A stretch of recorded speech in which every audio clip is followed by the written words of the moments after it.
This is like I think very non-controversial, frankly, but some people would say it's controversial. Go ahead. This is like Explorer Day for you, sir. Today we have your Columbus Day proclamation for Monday, which we're signing a bit early. Christopher Columbus obviously discovered the New World in 1492. He was a great Italian explorer. He sailed his 3 ships, the Nina, the Pinta, and the Santa Maria, across the Atlantic Ocean and landed in what's today the Caribbean. But this is a particularly important holiday for Italian Americans who celebrate the legacy of Christopher Columbus and the innovation and explorer zeal that he represented. In other words, we're calling it Columbus Day. Yes.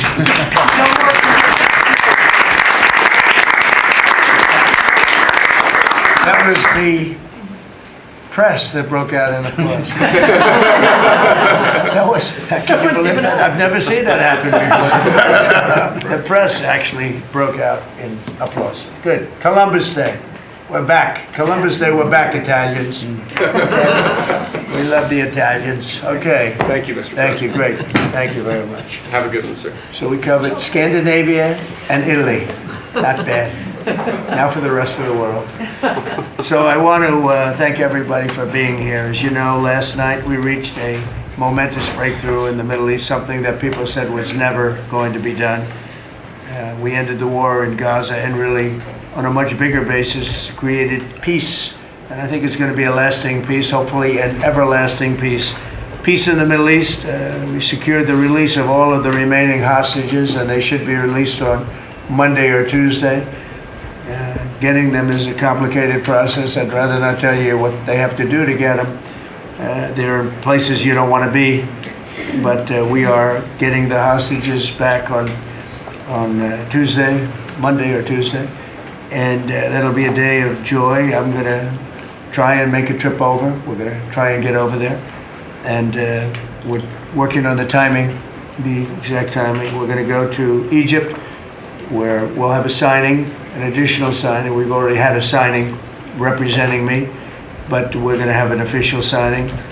And the amazing thing is all of the countries over there, from Qatar to Saudi Arabia to UAE to all of them, I mean, the rich ones, the less than rich ones, they've all come together, something which is amazing, actually. They've all come together for this, and they're really probably the best relationships they've ever had. So it's been really something incredible that nobody thought it was possible to get it done. And very importantly, the hostages are coming back. As you know, they consider them hostages. They talk about them as hostages, but there are approximately 28 dead people, mostly young, mostly men, but and boys. I mean, boys. The one woman talked about her baby. Her baby's 25 years old, but you know, to her it's her baby, and we're bringing them home. We're getting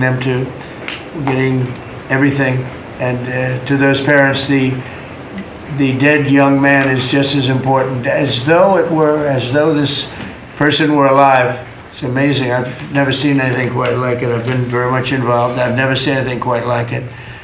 But it's really peace in the Middle East. And you remember October 7th was terrible, but also from the Hamas standpoint, they probably lost 70,000 people. That's big retribution. That's big retribution. But at some point, that whole thing has to stop, and we're going to see to it. Gaza is going to be slowly redone. You have tremendous wealth in that part of the world by certain countries, and just a small part of that, what they make will do wonders for Gaza. And I think you're going to see some tremendous countries stepping up and putting up a lot of money and taking care of things. But there's tremendous spirit like I haven't seen. And even the news, I won't call it fake news for this purpose, because they really were very fair today, I must tell you, in all cases. But they covered it very well. They covered it very fairly. Everybody loves it. Everybody. People that were never giving us a fair shake, frankly, they can't even believe it. They're so they're amazed by it. A lot of people are. But it was just everything came together. I think the attack was very important on Iran, because let's say that didn't happen, they'd probably by now have a nuclear weapon, numerous nuclear weapons, and therefore, even if we signed a deal, there'd be a big dark cloud over it, and it wouldn't be the same thing. So Iran's different, but Iran wants to work on peace now. They've informed us, and they've acknowledged that they are totally in favor of this deal. They think it's a great thing. So we appreciate that, and we'll work with Iran. As you know, we have major sanctions on Iran and lots of other things. We'd like to see them be able to rebuild their country too, but they can't have a nuclear weapon. So I want to express my tremendous gratitude to the leaders of Qatar, Egypt, and Turkey for helping us reach this incredible day and for being there. They were there with us all the way. And of course, as you know, Saudi Arabia and Jordan and so many. I will tell you, President Erdogan was personally involved in dealing with Hamas and some of the others. He's been great. They've all been really amazing. Indonesia's been amazing. Indonesia's been fantastic. The whole world has come together for this. People that didn't get along, people that didn't like each other, neighboring countries that frankly didn't like each other, but now it's just this moment in time. So we look forward to welcoming the hostages, like you can't believe, home to their families, and that'll take place early next week. We hope Monday or Tuesday. And all Americans should be proud of the role that our country has played in bringing this terrible conflict to an end. And I want to thank, some of the people, JD, you were fantastic, and Pete, you were great. Marco was fantastic. Some of you were very much involved. I'm looking around. So indirectly, I think almost everybody in this room was involved. Susie, I want to thank you very much. You were incredible. You've done an incredible job. So, and yes, John, what you've done was invaluable. CIA, John Ratcliffe, and he's done an incredible job. So I want to thank you all, and if I'm missing anybody, I apologize, but you've been amazing. And then you have Steve Witkoff, who worked so hard. And you remember we settled 7, this is number 8, we settled 7 wars or major conflicts, but wars. And this is number 8. And the one that I thought would be maybe the quickest of all would be Russia-Ukraine, and I think that's going to happen too. But in the meantime, they're losing about 7,000 people a week, and that seems pretty bad. They're losing mostly soldiers, young soldiers. They go out to war and they're getting killed. And while it doesn't affect us in a lot of ways, we've got a big ocean in between, you don't want to see that happen. It was a big mistake. That war should have never happened. It would have never happened if I were president. So we're here this morning for a cabinet meeting as my administration continues to deliver for the American people, despite the radical left lunatics that shut down our government. You have Democrats that they've lost their way. They have no leadership. We don't even know who to deal with over there. At least they know who to deal with. We have no idea who we're dealing with over there. It's like they have no idea what they're doing. Republicans have voted repeatedly to pass a clean, nonpartisan bill to reopen government at the same funding levels. We're not going to do anything only good for health care. We're really, I think, become the party of good health care. And they keep using health care as a cudgel. They want to try and get everyone thinking about health care. We're the ones that are saving health care. In fact, one of the things we're doing is we're going to be reducing the cost of medicines by 100%, 200, 300, 500%, and even more than that, because as you know, we're in the process of favored nations right now. We've exercised a clause because we were subsidizing the entire world. The entire world pays a fraction of what the United States has been paying. And we've already, numerous Pfizer and other companies have already signed, and other countries are a bigger problem because they've been getting a subsidized rate. We've been paying for years. This has gone on for 30 years. We've been reducing the rate of drugs for other countries because we've been paying much more than we're supposed to. And they used all sorts of ideas like research and development. I said, what about Germany? What about these other countries? Aren't they paying? No, we have to pay research and development. It was all nonsense, and I couldn't listen to it anymore. So it's a very radical, big, tough shift, very tough. We got a lot of things going up there. But, you know, and you probably heard me say this in my first term, I think it was my third year, we reduced drugs from the beginning of the year to the end of the year. And I was so proud of it. I actually had a news conference to announce it, and it was 1/8 of 1%. Think of that, which is barely a reduction. But it's the first time in 28 years that there was a reduction in drug prices for the year. So from the beginning to the end, it was 1/8 of 1%. And I was so proud of myself. I did something that nobody else could do. But when I started to think about it, I said, doesn't make sense. And then I'm starting to look at numbers where a pill or a treatment or some pharmaceutical product is selling in Europe for 10% of what we pay for in New York City or in any one of our places and cities, states. And then I see people leaving for other countries to go buy their pharmaceuticals, where they make journeys to various other countries, including Europe, where they got the best bargains of all. And I put an end to it. It's over. And now we're, you know, in major, I guess, disputes, but we're winning the disputes by a lot. With the countries, a couple of countries said, we won't do this. I said, well, it's unfair that we're paying 10%, and, you know, you're paying just a fraction of what we're paying for the same product made in the same plant. And they said, well, we're not going to do it. I said, that's okay. You don't have to do it. But I'm going to put a tariff of 9% or 7% or whatever the amount of money is, and I'm going to put a tariff on your country for the amount of money that you're taking advantage of us for. No, you guys said, yeah, I can do that. I'm going to do that. And they would immediately agree. And it'd make the tariff substantially more than the number we're talking about. And they would immediately agree. So we have the consent, I think, Bobby, of every country, essentially. They know that if they don't do it, we're going to put a tariff on for double the price, and then they're going to do it. So we never had that before. You never had anybody in here that knew what the hell they were doing, I'll be honest. It really it makes me angry. Because for years and years, and this started many years ago, and basically we subsidize the world. So this is going to have a huge positive impact on Medicare, Medicaid, even Social Security. But anything where there's pharmaceuticals, drugs involved, it's going to have a tremendous impact. So we're going to get drug reductions of 100%. I told you 1/8 of 1% that I was proud of myself. Now you're going to get 100%, 150%, 200, 300, 400, 500%. You're going to get the biggest drug reductions that you've ever seen.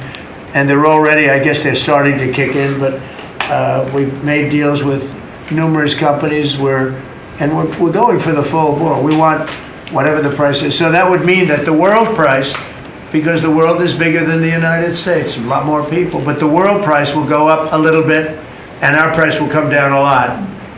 So if a pill sells for $10 in London and $100 here, the pill will go to $20 in London and $20 for us. It's pretty simple. And that is a number that nobody can even fathom. It's a little like tariffs. Nobody knew how big they were. Nobody knew until they started seeing the trillions of dollars that have come in. I don't know why they didn't understand it. It's something they should have understood. We were taken advantage of for years with tariffs. And now, I don't want to say we're taking advantage, but we've become a very strong country because of the money that's coming in. Republicans have voted repeatedly to pass a clean, nonpartisan bill to reopen our government. And remember, at the same funding levels, both parties have supported in the past. So the radical Democrats have chosen to put the economy of our country. We have the best economy we've ever had. We had the best economy in my first term, but we have an economy that's blowing it away. And we have the Democrats that are trying to obstruct. They don't want to have a good economy. I don't think they want to have a good country. That's why they try and stop our law enforcement from doing what we did in Washington, D.C. Washington, D.C., we have a great, safe, beautiful capital right now. Beautiful. It's so safe. You can walk down the street. Numerous people standing before me were mugged. And, You're not going to get mugged anymore. We have a safe capital, one of the safest. We took it from one of the most unsafe places to one of the most safe places in the country. And we also beautified it, and we're in the process of doing even more so. So we're very proud of our capital again. We were embarrassed by our capital. A lot of people being killed. They'd come from Iowa, Indiana, Florida. They'd come up, and they end up getting shot. They're not getting shot. We moved out 1,700 people approximately, right? Approximately 1,700 hardened criminals, career criminals. They moved them out. So Chuck Schumer and Hakeem Jeffries and the congressional Democrats are holding the entire federal government hostage. I will tell you, a lot of Democrats want to get this thing open too. They do. They're calling us, and they just want to get it open. And all we're doing is saying, just play the same thing until we get it straight. And they don't know how to go about it. I mean, and the problem is we really don't know who the hell is leading the Democrats. You have this AOC, I don't know her at all, but I watched her the other day. She said, well, if they want, they could come to my office. That's not leadership, you know. The only one that challenged her actually was Nancy Pelosi, and Nancy's not looking too good. I don't know what happened to Nancy, but she's not looking great. But she was the only one, I give her credit, she was the only one that challenged her. But AOC said that they can come to her office and negotiate, the Republicans. And we're saying, oh, I didn't know she was in leadership. But she's taking Hakeem Jeffries' place, and Schumer's afraid that she's going to run against him. And right now, I don't know, he can change, life is crazy, right? But right now he can't beat, I don't think he can beat anybody. So he'll lose in a primary. I would say he'll retire before he loses in a primary. So I think Schumer's going to retire because he can't beat anybody. His polls are so bad.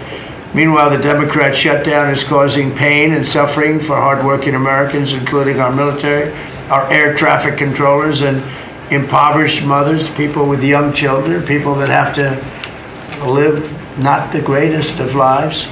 But we're doing so many tax cuts. We've cut their taxes. The great big beautiful bill, we've cut their taxes at levels that nobody's ever seen. I mean, no tax on tips, no tax on Social Security, no tax on overtime. It's been a great thing for a lot of people. They're doing great. Despite all of the damage that it's caused, the shutdown has been, you know, pretty damaging. I mean, it's not yet because it's early, but it gets a little bit worse as it goes along. And we'll be making cuts that will be permanent. And we're only going to cut Democrat programs. I hate to tell you. I guess that makes sense. But we're only cutting Democrat programs. But we're going to start that. And we have Russell, we can talk to you about it if he wants to. But we'll be cutting some very popular Democrat programs that aren't popular with Republicans, frankly, because that's the way it works. They wanted to do this. So we'll give them a little taste of their own medicine. But Chuck Schumer proclaimed this morning that every day gets better for them.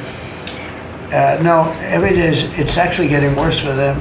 And they're having a rebellion in the Democrat Party because they want to stop. And if you saw all of Schumer's, I watched last night like 10 different times over the years, he said, you can't shut down government, you can't shut down. And now he's the one that shut it down. So this is a confession that he's acting not to serve the people, but to serve the partisan interests of his party. And I don't think he's serving them well because they're way down. Look, they just lost an election in a landslide. You know, it was interesting. I watched Kamala, who's a sad figure. I watched her the other day saying the election was very close. I said, no, the election was a landslide. We won the popular vote by millions. We won the Electoral College by, I think, 312 or 315 to 220 something. But there's another one that we won that's why when you see the maps are completely red. It's counties. The counties, we won at 2,505 to 525. So 2,500 to 525. That's called one of the greatest, biggest landslides in history. And that's one that people are using now as a primary. But literally, when you see it colored in, the entire country is red representing Republicans. So, you know, they go around, they just lie. And everything's a big lie with them. Well, the other side, and the other thing I don't understand is, Christie, I looked at crime numbers in Chicago, they're through the roof. And I have a governor who stands up every day and tells us how wonderful Chicago is. It's just a lie. It's like a con job. It's like Gavin Newsom. He says how well he's doing in California, and they're doing terribly. Population's getting smaller, people are leaving, and other people are coming in, and I wouldn't say it's an even trade. While the other side is focused on playing games, the Trump administration's focused on creating jobs, bringing down prices, and we've really brought them down a lot. That's the other thing. We're bringing down prices a lot. We're bringing down grocery prices, but the big thing is energy. When you bring down energy, everything comes down, and the energy prices are way down. I see we're down to about $61 now a barrel, and what gasoline's going to be, I think gasoline's going to be below $2 at some point in the pretty near future. It's very low, much lower than it was under Sleepy Joe. And we're restoring law and order in our country. We're restoring it here, but we're restoring it right now. We're in Memphis. We're going to Chicago. We're going to other cities. Many governors are asking us to, including Democrats are trying to ask. I don't know what the big problem is. If I were a Democrat governor, I'd be saying, whatever you can do to get crime down, I'll take anybody. You can bring them in I don't care who it is. A lot of people said that. They interviewed women, these beautiful women in Chicago, black women with a MAGA hat, a red hat. They said, we don't care who he brings in here, but this place is really dangerous. We just want crime to stop. It's true. They don't care. They don't differentiate between the National Guard and the Marines. They don't care. They'll take anybody. And that's the way it is. I mean, they want what we did in D.C., they want to happen to them. And it's happening in Memphis already. I see in less than a week, the numbers are really good. And it'll be great, and it will fix that. We'll go to various other places, and we're going to be stopping crime in our cities. And that's a great thing, and we won't get credit for it, but it's a great thing. We've launched a historic campaign to take back our nation from the gangs and the street criminals, violent repeat offenders, illegal alien lawbreakers, domestic extremists, and savage, bloodthirsty cartels. And very little, by the way, is coming in by water, in case you haven't known. The drugs aren't coming in by water. In fact, we can't even find any boats in the water anymore. We had boats, we were like a subway train loaded up with drugs. Every single boat that you see getting taken out kills 25,000 Americans. Think of that. Because it's pretty tough stuff, but it kills 25,000 Americans. So when you hear that, it's no longer tough. But here in Washington, we've deployed federal law enforcement and National Guard to restore public safety, and we're working to replicate that in numerous places all over the country. And we have a very powerful military. We have a very powerful National Guard. I want to thank the governor of Texas, who has been, as usual, great.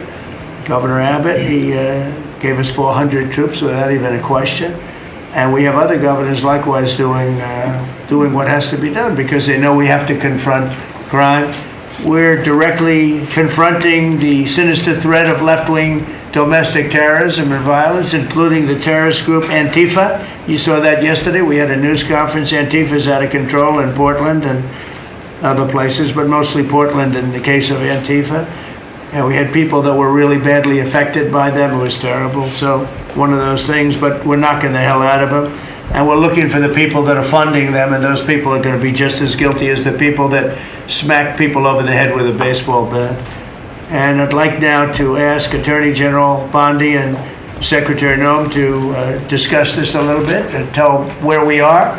And then we'll go around the room. We'll go quickly. We're going to go quickly if we can, because we have a lot of things to do, including I won't be spending that much time here because I'll be leaving fairly soon for the Middle East.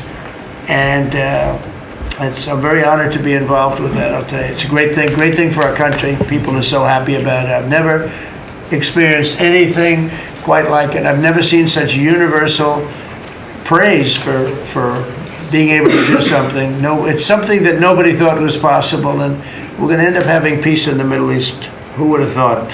So, Pam, could you start, and then Christy, please. Sure, President Trump, and despite the Democrat shutdown of our government, our law enforcement officers are out there working without paychecks. round the clock to keep and make America safe. Secretary Hegseth and I were recently in Memphis. We had 1,100 law enforcement officers in one room with us. The Memphis PD, they were the happiest to see us, don't you think, Secretary Hegseth, of anyone. We had ATF, DEA, FBI, U.S. Marshals. I'm not sure if our park police were there. We had Treasury, Secretary Bessent, and of course we had Secretary Noem's Homeland Security, all working together with the Guard. They were so happy to have us there. We've been making arrests left and right. So far, we made 562 arrests and seized 144 illegal guns just in the short time we've been in Memphis. And many of these people are career criminals. And when you take them out of a place, your crime rate just goes down. These people commit crimes every single day. They're sick. And we're taking them out. In some cases, we're bringing them back to their countries where Biden allowed, with the stupid open borders that we had in our country, to come in. But they're being brought back to other places, or they're being put in jail, but they're career criminals. President Trump, last night alone, we made 91 arrests, 19 firearms off the streets, and one was a warrant for a homicide, and 4 sex offenders who had active warrants. One was a sex offender on a child. Everything we did in Memphis was worth it, in my opinion, for that one arrest. Think about that. We got a child rapist off the streets, but yet we've made 562 arrests and still going strong in Memphis. Just what we did in D.C. But it's because it's all of us. It's a team working for you to make America safe, all together, round the clock. Thank you very much. Thank you, Pam. Thank You're doing you, a great President job. Trump. And it's amazing that we're not getting cooperation from Democrats. It's like, it's a new issue. You know, we have all the old issues of the wall and the border and all of the things, men playing in women's sports they still want that, transgender for everybody. All these issues are so crazy, but we have a new one. It's called crime. We stop crime and they allow crime. They want crime. It doesn't make sense. I think it's as ridiculous as the other things that we talk about all the time. But I've added it onto our list, a 5-letter word called crime. We stop it, and they actually incite it. It's crazy. You would think they'd want them. You'd think they'd want Christy and Pam and all of the people. If we needed the military, people will be there. We've got a massive military. We have the best numbers we've ever had for recruitment. We have a lot of people now. We have people that can't get into them. In a great economy, they want to be soldiers again. A year ago, they didn't want to even think about it. Same thing as with police and firemen, everything. They want to join. They're proud of our country again. Christy, go ahead, please. Well, sir, thank you for your leadership and for deploying all of government to help us keep our country safe. You have talked extensively about how threatened our ICE officers are, but all of our law enforcement out there. And we saw the shooting in Dallas at that facility, so we're hardening all of our buildings and making sure that we have more security measures, snipers on the roof, people to protect our law enforcement while they're out there on the streets. But what I'm also doing, sir, is, and with your authority, is we're purchasing more buildings in Chicago to operate out of. We're gonna not back off. In fact, we're doubling down, and we're gonna be in more parts of Chicago in response to the people there. And then I was there a few days ago and looked at some facilities that we can deploy more law enforcement out of. Because what they're trying to do with these riots and violence is distract us and keep us from going after those murderers and rapists that are out in the streets. And then I was in Portland, went out and back on Tuesday and met with the governor, met with the mayor, met with the chief of police and the superintendent of the highway patrol. They are all lying and disingenuous and dishonest people. Because as soon as you leave the room, then they make the exact opposite response. So we're looking at new facilities to purchase. They're in Portland too, and we're gonna double down. And I told them if they didn't meet our demands for safety and security on the streets and work with us, then we were going to bring in more federal law enforcement. So I wanna thank Pete and the Department of War for all their help. They've been fantastic, but while we fight litigation and work with Pam on that, we're going to send more of our resources and men and women out there to keep everybody safe. So no worries. What we see in DC and what we see in Memphis for benefits for people in the safety and security, we'll see that in Chicago and And Portland. the numbers in Memphis, it's only a week, but the numbers have been amazing, I understand. That's exactly right. The They've crime been numbers are way down. fantastic, and it shows what a partnership can be between local law enforcement and the federal government. And if we have to do it the hard way in Portland and Chicago, we will. All right. But the people That's demand. fine. And the President safety. Trump, my lawyers are in court right now as we speak for you, arguing in Chicago and Portland to keep them safe, to bring in the guard.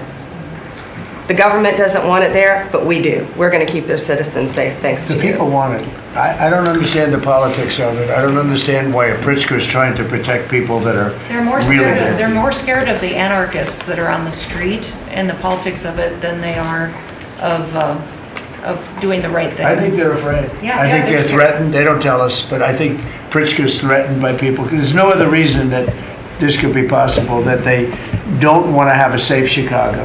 And we can solve the problem very quickly. And we're doing that anyway, regardless of if he doesn't want it or if he does want it, we're doing it anyway. So make sure. I asked the mayor that himself. He said that Portland was perfectly safe, a beautiful city, no problems. And I said, well, why did you clear the streets for me today then and build out a 4-block radius to make sure I could get in and out of here? And these people on the street screaming death to ICE. There's graffiti that says Molotovs melt ice.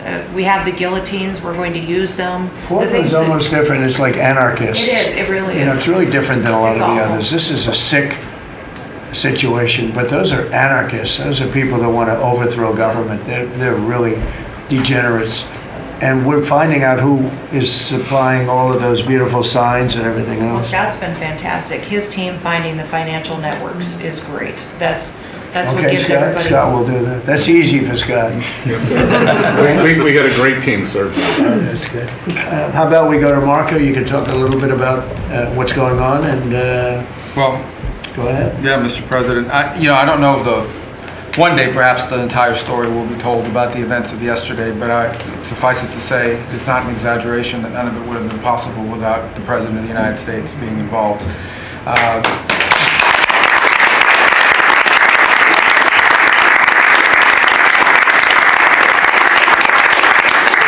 It really began with your trip to the Middle East, where these relationships were forged with partners in the region, personal relationships, close relationships that created the foundation where all of this was possible. Where I think this really took a turn. Remember, a month ago, no one thought this was possible. Where it really took a turn about a month ago, less than a couple weeks ago, is when we were at the United Nations and you convened a historic meeting, not simply of Arab countries, but of Muslim majority countries from around the world, including Indonesia was there, Pakistan was there, and created this coalition behind this plan. Then on that following Monday, you met with the Prime Minister of Israel here, and that plan was presented. And then, of course, our great negotiating team followed up on it. In the interim, again, perhaps the stories will be told, perhaps they will never be told. The President had some extraordinary phone calls and meetings that required a high degree of intensity and commitment and made this happen.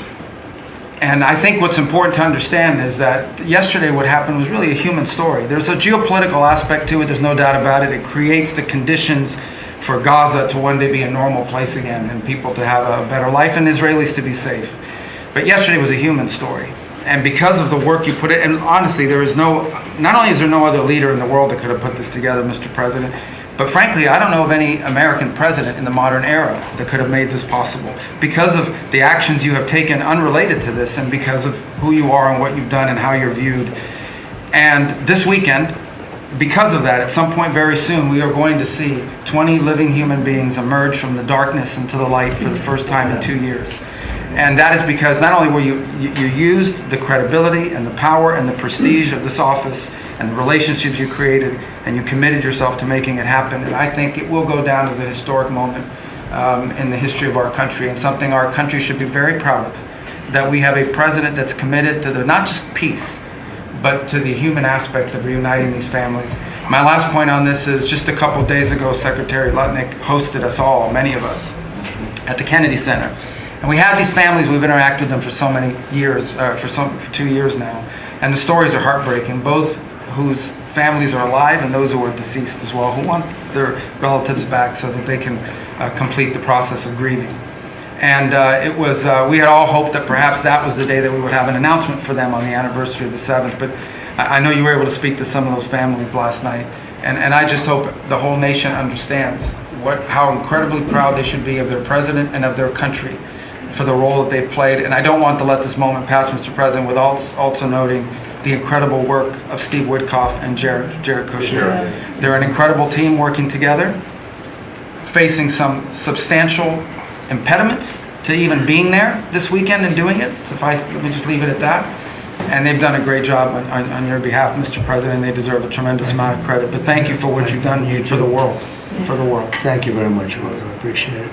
I think because we have a very busy day with all that's going on, what we'll do is maybe just a few of you raise your hand if you'd like to say something that don't talk too long, Doug.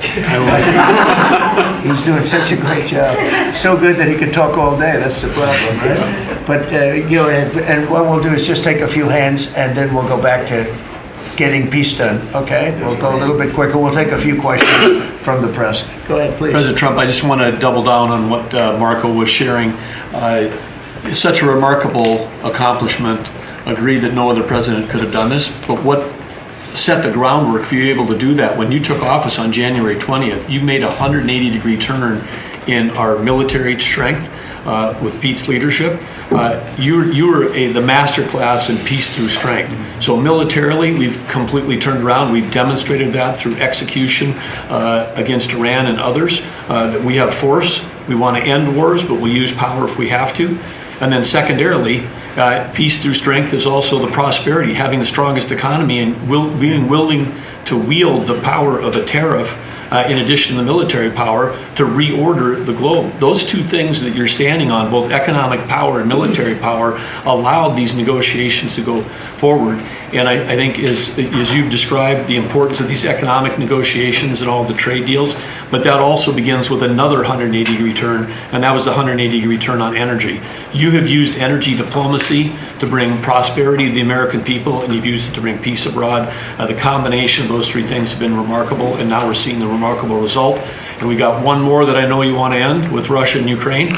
Energy is going to play a key role in that. And now with this historic agreement, we're in a position working with the Middle East to also end the Russian-Ukraine conflict. So again, congratulations. Thank you very much, Doug. I appreciate it. Maybe I'll go to you for a second. You can just cap out what he said about the military, how well we're doing and how big it is and how strong it is. Mr. President, you're exactly right. At the War Department, you don't get peace without strength. And our job is to be the strength part of the equation and deliver that when necessary, as you demonstrated with your Order of Midnight Hammer, and the entire world saw. And I just want to echo what Marco said. It is a personal honor to be able to witness the way you lead and negotiate. I wish people had a full understanding of what that looks like, that historic nature. A lot of us vets, the Vice President, Tulsi, Lee, Doug, probably after decades of war and the chaos that was unleashed through reckless and foolish American policies, never thought this kind of peace would be possible. Yet, with your strength, with your ability to wield trade negotiations, personal relationships, to open up that opportunity is truly historic on the world stage. And it creates a whole number of other cascading effects. And watching Marco and the Vice President and Steve and Jared, the CIA director, everybody come together to make it happen. You've formed a phenomenal team, Mr. President. And at the War Department, our job is to make sure if and when there's question about American commitment, the whole world knows we've got the biggest, strongest, most lethal, and most ready War Department in the world, which is true, which is why we saw record recruitment in 2025, Mr. President. The first 2 weeks of 2026 already blows that out. FY 2026 already blows it out of the water. In fact, re-enlistment has already met its year-long goal in the Marine Corps in 2026. 2 weeks. Okay. You can't, there's no other way to create that kind of love and enthusiasm than with your leadership, sir. And it is an honor to work with Pam and with Christy and the cities across the country to make sure American citizens and law enforcement are protected with our National Guard. But that's a core mission. And last thing, Mr. President, on the southwest border, the first group that rotated in to lock down that border to zero crossings is now rotating out. and with a new border medal, the Southwest Border Medal, or it's actually called the Mexican Border Medal, revived from 1918, that will be pinning on their chest. So thank you for renaming the department, and we're trying to live up to it every day. So thank you, sir. I mean, think of this. We have record numbers of recruitment. 1 year ago, there were stories, front page stories, that we couldn't get anybody to join the Army, Navy, Air Force, Marines, Coast Guard. My beautiful, I call it our beautiful Space Force. I love our Space Force. It's turned out to be very important. But we couldn't get anybody to join. Nobody wanted to join, including our police and fire. They didn't want to join anything. Recruitment was embarrassed, so we couldn't get anybody. And now we're brimming. Now it's, and they're getting in based on merit now. A soldier's a soldier. They come in now based on merit, not based on woke stuff that anybody can qualify. You have to qualify for jobs. You have to qualify for certain types of jobs.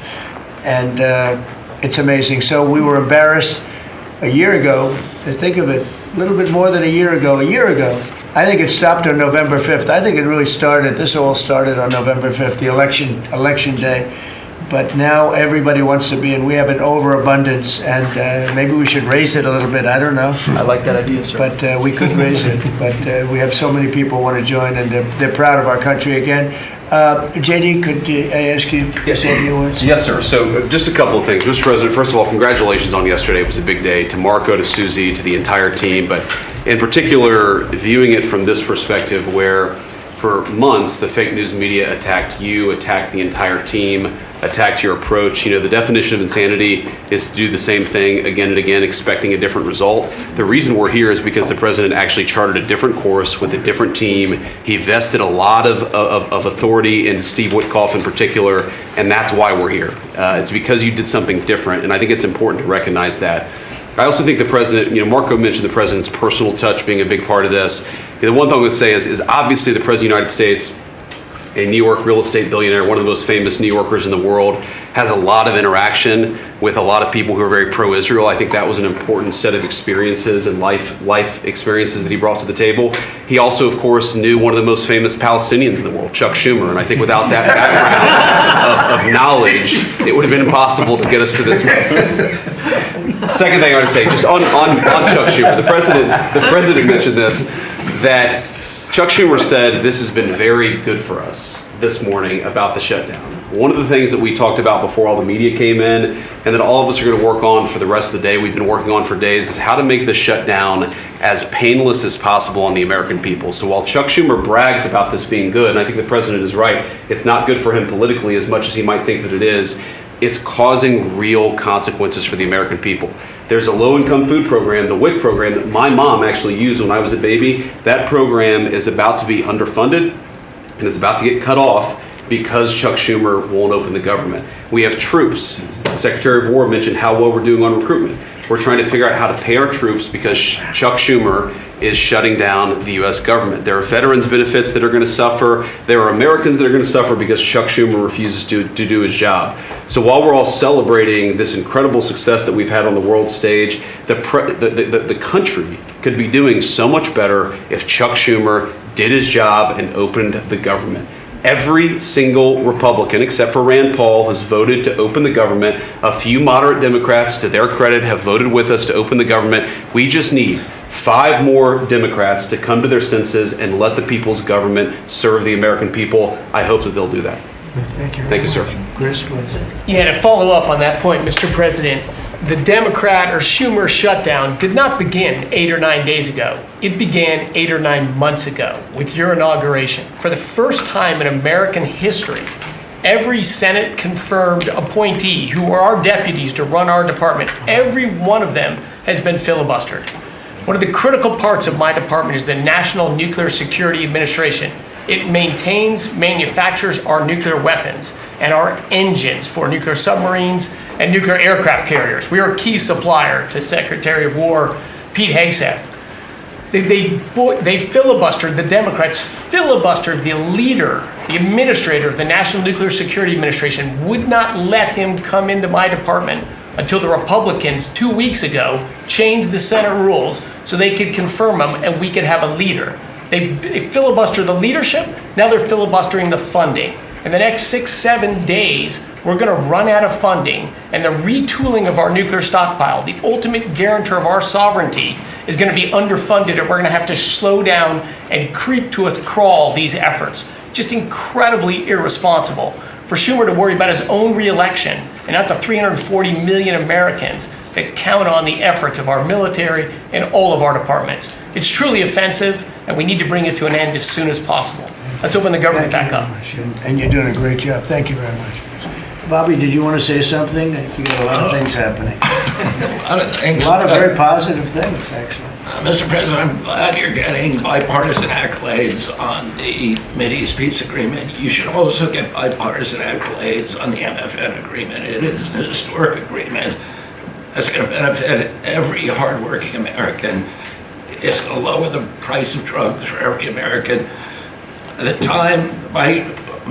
time this administration is over, we will have 95% of the drugs in this country will be the lowest price in the world. It immediately begins to affect Medicaid, Medicare, Social Security, the other government programs. I remember when I went through the confirmation process, and the principal preoccupation of the Democrats during that process was whether I would continue the IRA negotiations on drugs. The Democrats negotiated 10 drugs. I'm supposed to negotiate every year 15. The 10 that they negotiated, they claimed to get a 22% reduction, but it was a lie. It was 22% under the list price, which was actually higher than the price we were getting. So Medicaid, Medicare ended up paying more for those drugs than they were paying beforehand. They only got a benefit on one drug. One was tied. 8 of them were lower. So they should be applauding what we're doing now. We're doing something that every administration, Democrat and Republican, has been saying that it was going to do for decades, and you got it done because you understood the power of the tariffs. That we had leverage over these companies. And you did it in a way which you asked us to do, to negotiate in a way that was not going to stifle innovation, that was going to make sure that those companies could bring their production home, and they are doing that. And it was a profound success. It will affect every American for 100 years. And you should be getting bipartisan accolades on that. I'll say one other thing about Tylenol, only because of this. This morning before I came in here, somebody showed me a TikTok video of a pregnant woman, 8 months pregnant. She is an associate professor at the Columbia Medical School. And she is saying F Trump and gobbling Tylenol with her baby in her placenta. And the level of Trump derangement syndrome has now left the political landscapes, and it is now in the realm of pathology. And a mother could overwhelm millions of years of maternal instinct to put her baby at risk. And all you have to do is look at the studies which you and I talked about. It's not dispositive that causes autism. It is so suggestive that anybody who takes this stuff during pregnancy, unless they have to, is irresponsible. There are 15 rodent studies. Every one of them shows if you give it to the mother, the babies, and particularly the male babies, have profound neurological and behavioral changes. There is a study from Johns Hopkins on cord blood where they divided women into 3 categories: those who had the least acetaminophen in their cord blood, and those who had the most. The ones with the most had 3.6 times the rate of autism in their children. The middle category had 2.2 times, so it's a dose-related response. And there are dozens of studies that show the countries that use the most with the highest level of autism. Cuba has the lowest level in the world of acetaminophen use, and it has the lowest autism rate in the world. So this is not dispositive. It is not proof. We're doing the studies to make the proof. But in the meantime, the precautionary principle should apply, and any mother who is taking this stuff during pregnancy just to get back at Donald Trump is doing something that is pathological. And we're seeing that across the board. I got a lot of other stuff to talk about, but I know we got a short time here. But thank you, Mr. President. You're making our country healthier again. Thank you, Bobby. Could you just say, for the record state what the autism was, let's say 20 years ago, and what it is today? In 1970, the largest epidemiological study in history was performed. 900,000 kids were looked at. They were looking for autism in Wisconsin children. They looked at every child in Wisconsin who was 8 years old. They found an autism rate of 0.7 per 10,000. So almost close to 1 in 20,000, less than 1 in 10,000.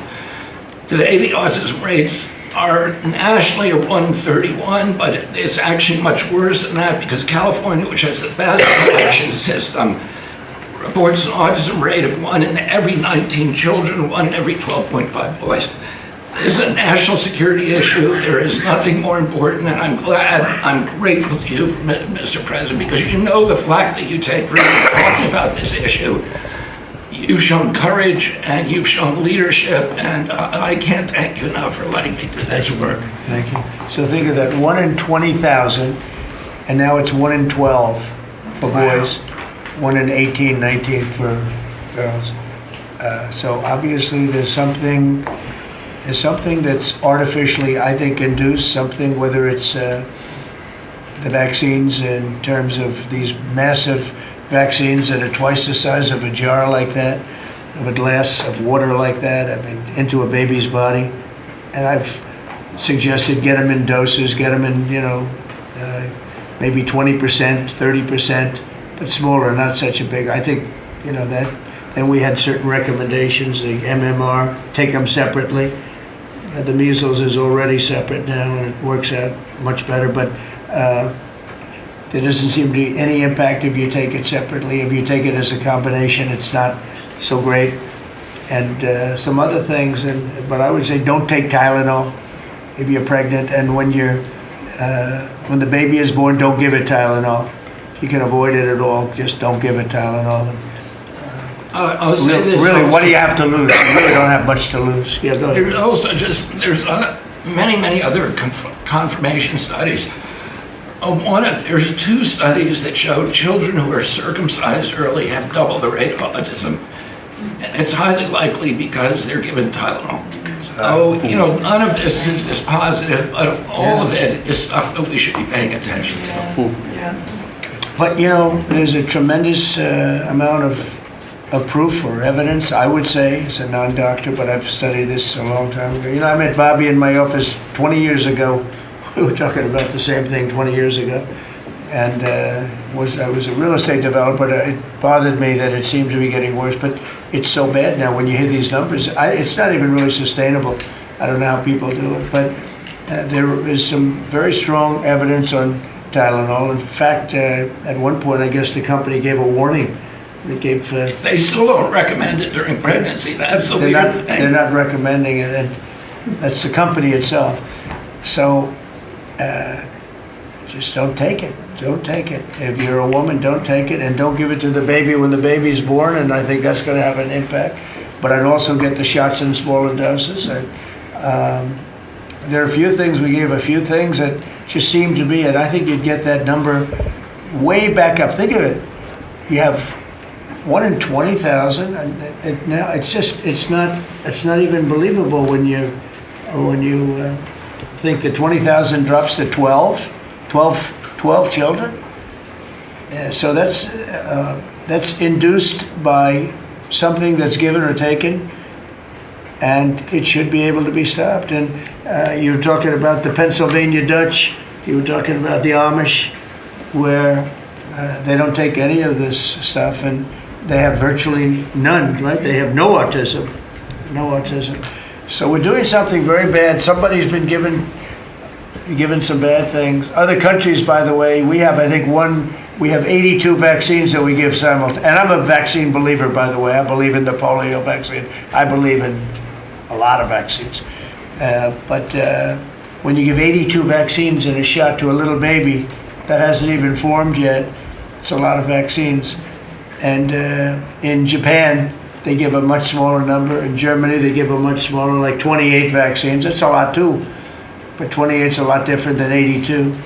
So, but I would say on the Tylenol, don't take it, and that will be I think it's going to be a big factor. I think it'll be a very good result, and I hope we're going to be able to see that result in the not too distant future, because certainly people have heard us loud and clear. That's why I bring it up again. That's why I asked you to talk about it, because this is a horrible thing. And if you don't take it, I mean, you have to tough it through sometimes. There are other things you can do, but you have to tough it out. It's easy for me to say, but I think you're going to see numbers that will be it'll be so significantly improved, and maybe fully improved. I mean, there's something there, there's something going on, and we have to address it. And so I'm addressing it the best I can as a non-doctor, but I'm a man of common sense. Okay, any other questions? I'd like to comment on the Yeah, workforce. please. Mr. President, a lot of people are calling to give you the Nobel Peace Prize after this peace deal that you managed to achieve in the Middle East. First of all, your opinion on that, and I was wondering about your trip to the Middle East, if you can tell us if you're considering to speak at the Knesset, at the Israeli parliament. Well, they asked me to speak at the Knesset, and I've agreed to. If they would like me to, I will do it. It's the first time a president has ever done that, so that makes it very interesting, right? Yeah, of But course. yeah, so I will do it if they want me to. They have asked me to do that. Thank you. Families of hostages are out in the streets in Israel dancing and crying tears They're of all joy. dancing in the streets right now. They're dancing in the streets. They're so happy. Everybody's happy. They're dancing in the streets of Arab countries, Muslim countries. I've never seen anything like it. Everybody is happy. It's been really amazing. Thank you.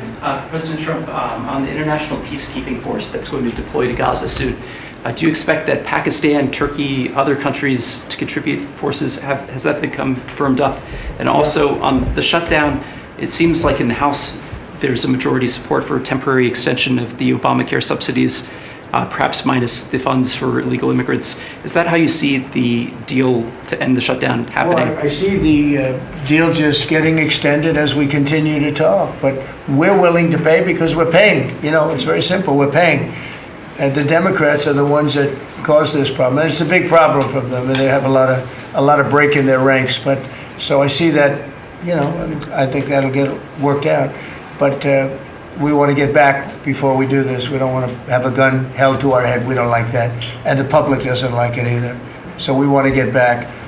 And I think it's going to work out. I think it's going to work out very well. It's something that shouldn't have happened. This was supposed to take place before the election.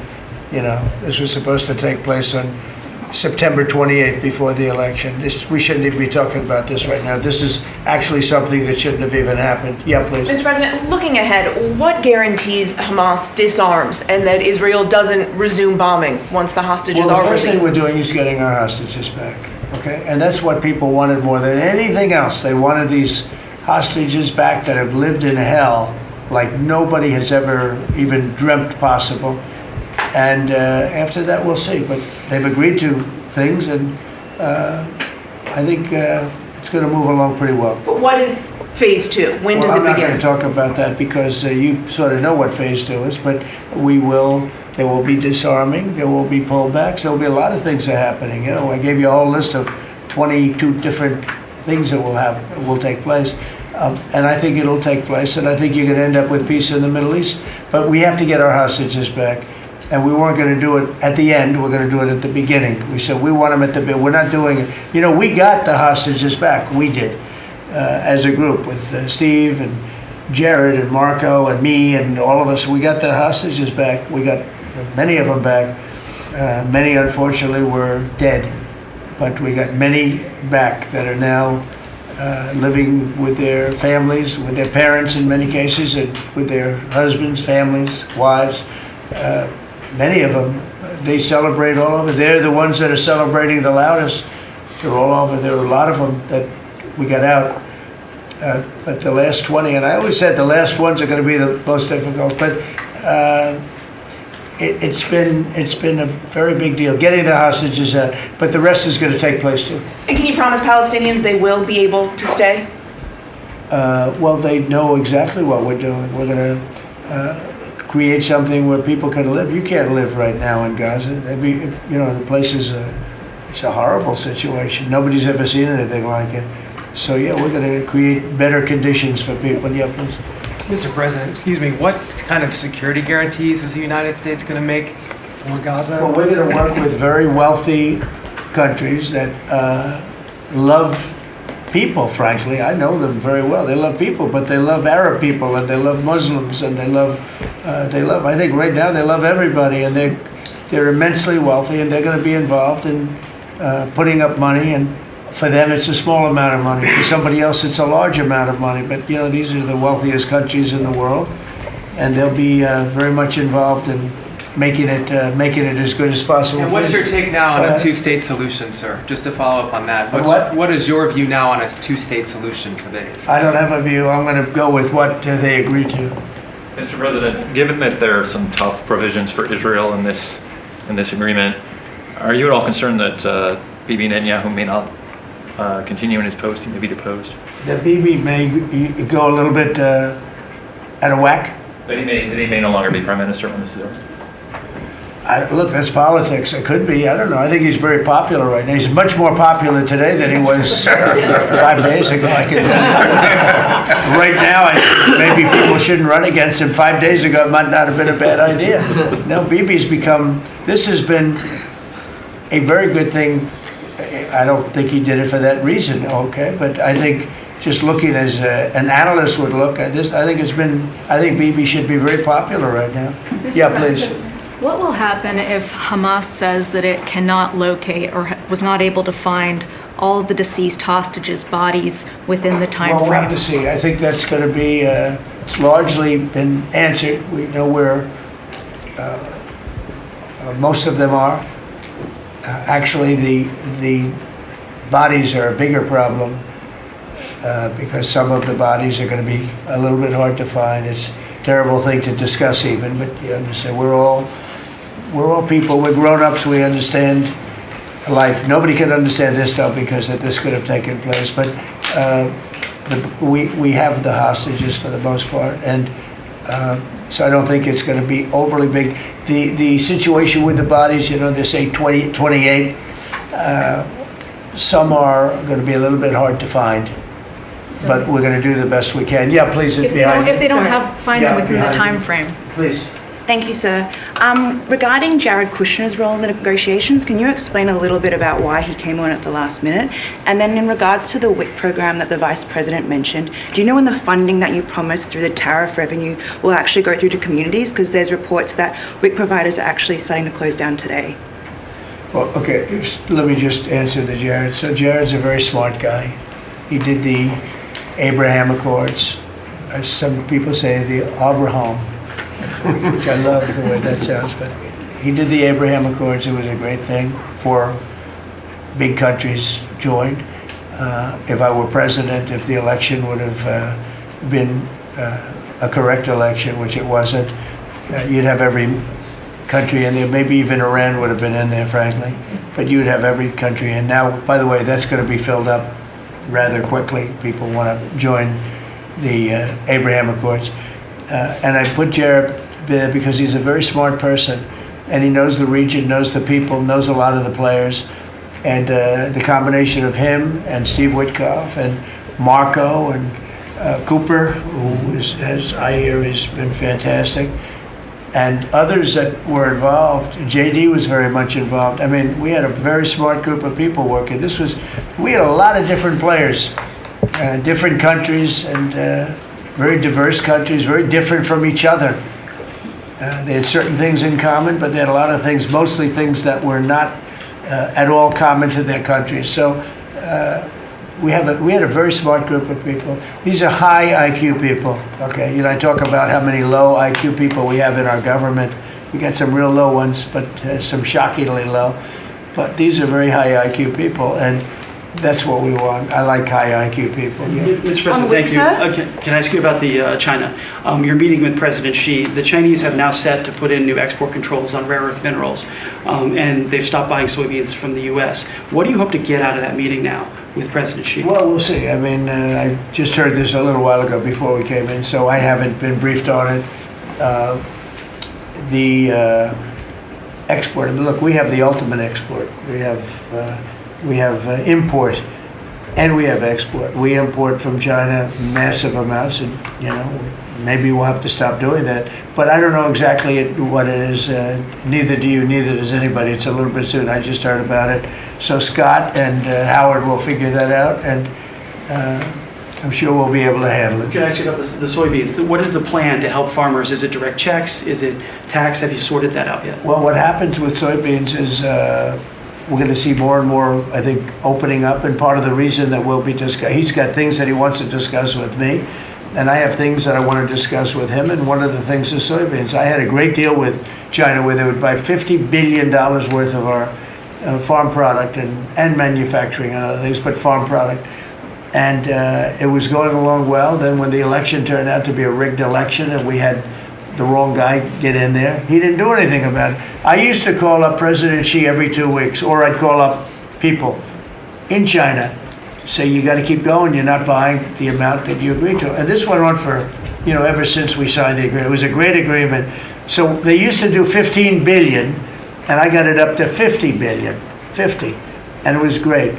Then when Biden got in, they just never adhered to the agreement, and nobody in Biden's group, as you can imagine, did anything about it. So it just sat there for 4 years, and they didn't adhere to the agreement. And it's hard to go back after 4 years of nobody calling them, but I used to call them every 2 weeks. I'd say, you're a little low, or I appreciate it. Oftentimes I'd say, thank you very much, you are totally adhering to the agreement.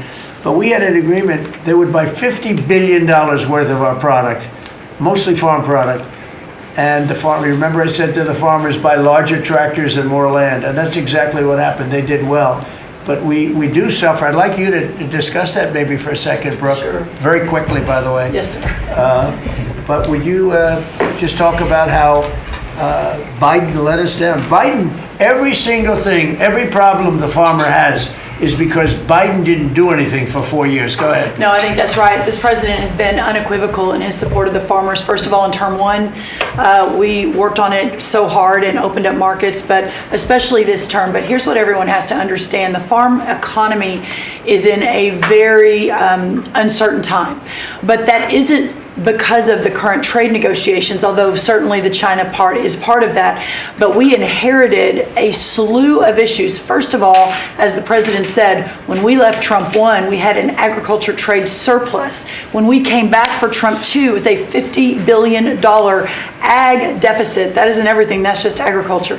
The second part is the cost of inputs for our farmers increased on average between 30 and 38%. But that includes fertilizer, it includes fuel, it includes interest rates, it includes labor. All of this came about under Joe Biden, a 47% increase in the cost of labor that now Secretary Chavez-DeRimmer and Noam and I are working on. Fuel is coming down, thank you. Interest rates, thankfully, are coming down. A 73% increase in interest rates for our farmers. They couldn't get loans to make sure that they could move forward. So that's all really, really important. And I think we have to realize what the president's commitment is this, that we are moving into an era of rural prosperity, of a golden age for our farmers in rural America. The trade renegotiations and the trade realignment that Jameson and Scott and Howard have led with the president's leadership is unlike anything that's happened in the history of our country. And those that will benefit the most are the original Americans, our farmers and our ranchers. The president has committed, if we need a bridge, he has talked about that to get us from the Biden years to the new Trump era. That's what we're working on every day. We've got to get the government reopened so that we can move forward on that. And once we do, we'll be able to move out a significant program to help our farmers. Long term, we have to change this hamster wheel of government. We've got to ensure that the farmers have the market to sell, and it's a national security issue and onshoring a lot of the food as well. Okay, So, sir, thank you. Thank you, everybody. I think that's enough. Thank you, Press. Thank you, Press. Let's go. Thank you. The country is doing very well. Thank you very much, everybody. Thank you, Press. Thank you. Thank you. Let's go, Press. Thanks, guys. Let's go. Head out, guys. Thank you. Thank you. Right this way. You head out. Thank you. Of course. Check them out. Come on.